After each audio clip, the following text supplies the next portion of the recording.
Klar?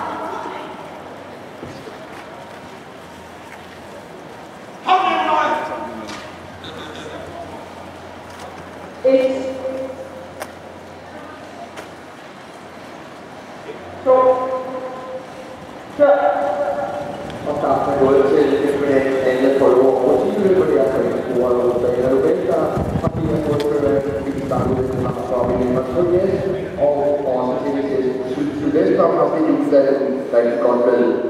Nej, det er simpelthen ikke næsten endnu har jeg mulighed her, hvor de kommer første sving. Det er på det meget spændende stræk service fra gennem den stand, som der har været meget snak om i standen der. Det er Rosalia Noventa og fra andenpladsen nu til testen Sylvester, og søndag blev vinder væk fra andenpladsen, tredjepladsen til Rosine Løblarne, det var Sylvester. Altså, så var der en fart for stift nedlægget for Anders Jensen. 500 meter til mål. Hvad centrum om Rosalia Noventa fra Nikolaj, de prøver at følge fra andenpladsen af Sylvester, der også er udenformet, så er der væk med til det vil bare sige lidt på tredjepladsen, det er efter det var person og slags søvnelse. Så er der en person, og det er til forhånd,